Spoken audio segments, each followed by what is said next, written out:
जी तो next topic है हमारे पास स्टेट्स ऑफ इक्विलिब्रियम। अब हम स्टेट्स ऑफ इक्विलिब्रियम को डिस्कस करेंगे। पहले हम इसकी मेन पॉइंट्स जो हैं वो नोट्स से समझेंगे, इसकी डेफिनेशंस को, और उसके बाद जो है वो बुक से भी ओवरव्यू लेंगे। जी तो पहले हमने टाइप्स ऑफ इक्विलिब्रियम पढ़ा, फिर हमने कंडीशंस ऑफ इक्विलिब्रियम को पढ़ा, और अब हम स्टेट्स ऑफ इक्विलिब्रियम को समझने लगे हैं।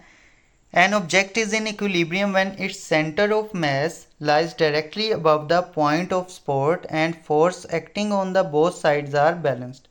किसी भी चीज़ को इक्विलिब्रियम में हम तब बोलेंगे जब उसका सेंटर ऑफ मास जो है वो बिल्कुल उस पॉइंट पे है जहाँ से उसे सपोर्ट मिल रही है, और बाकी जो साइड पे उसे फोर्सेस लग रही हैं वो भी बैलेंस है।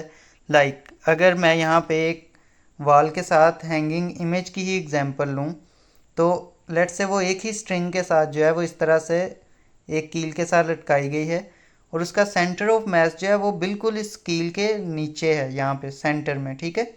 और बाकी जो साइड पे, इस साइड पे फोर्स लग रही है या इस साइड पे फोर्स लग रही है, वो दोनों एक दूसरे के इक्वल हैं, ठीक है। तो इस सूरत में हम कहेंगे कि ये स्टेट है इक्विलिब्रियम का।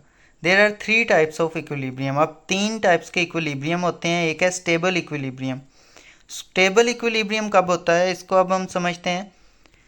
अ body is in stable equilibrium if after a slight tilt it return to its original position.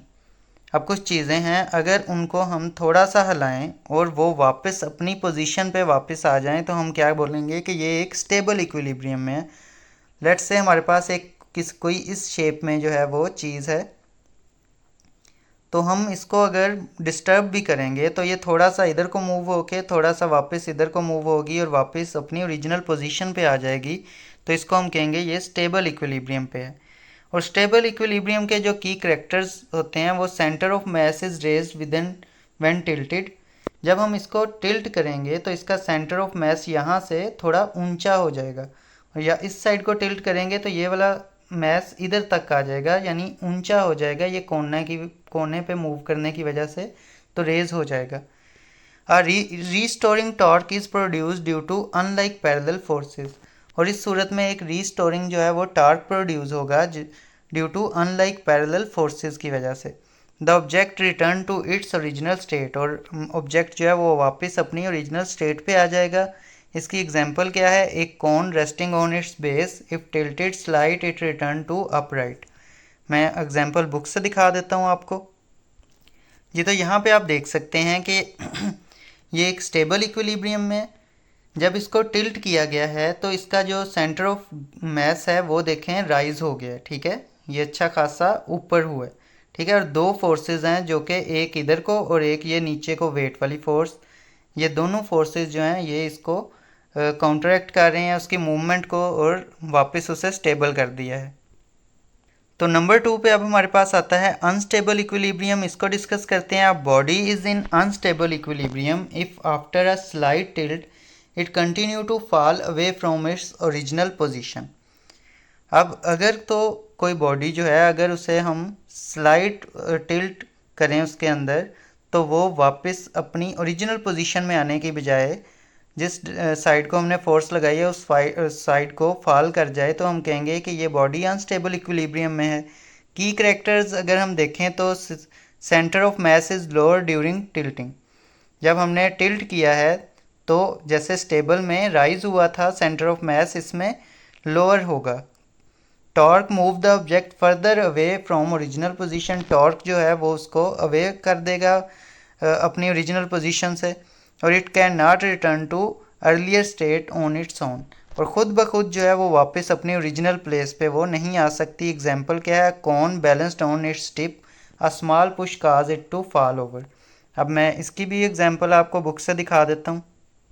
ये तो अनस्टेबल इक्विलिब्रियम में आप ये ऑब्जर्व कर सकते हैं कि इसका सेंटर ऑफ मास यहाँ पे है, ठीक है।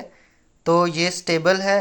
अब जैसे ही इसको टिल्ट किया तो अब ये देखें सेंटर ऑफ मास जो है जैसे ये घिरेगी तो इसका सेंटर ऑफ मास जो है लोअर हो जाएगा, और जो टॉर्क है वो इसको वापस अपनी ओरिजिनल प्लेस पे नहीं लेके जा सकेगा, ठीक है।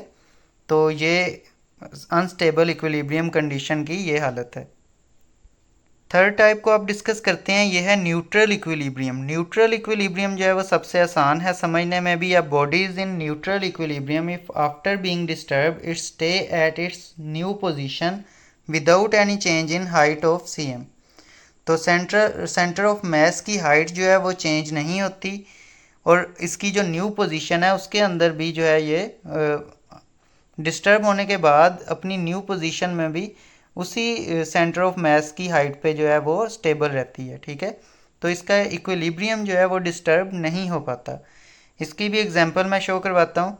अ centre of mass remain unchange, इसमें सेंटर ऑफ मास चेंज नहीं हो सकता। जैसे एक बॉल है, लेट्स से ये एक गोल सी एक बॉल है, तो इसका सेंटर ये है। इसको आप यहाँ से रोटेट करके इधर भी कर देंगे तो इसका सेंटर ऑफ मास यही रहना है। तो नो रिस्टोरिंग और टॉपलिंग टॉर्क इज प्रोड्यूस्ड, इसको रिस्टोर करने के लिए कोई टॉर्क नहीं प्रोड्यूस हो रहा। ऑब्जेक्ट स्टे वेयर प्लेस्ड, और जहाँ पे ऑब्जेक्ट है वहीं पे वो स्टे करेगा। एग्जाम्पल क्या है, cylinder rolling on a flat surface, a cone resting on its sides. तो इसको भी बुक से मैं एक बार दिखा देता हूँ। जी, तो यहाँ पे आप न्यूट्रल इक्विलिब्रियम की एग्जांपल्स को देख सकते हैं। ये देखें जी, वेट और फोर्स जो कि दोनों इक्वल हैं और एक ही पॉइंट पे हैं। यहाँ पे एक बॉल है, आपको ये भी नज़र आ रही है, और एक कोन जो है वो भी एक अपनी साइड पे रेस्ट करती नज़र आ रही है। ठीक है, इसको मैंने एक्सप्लेन कर दिया है। नेक्स्ट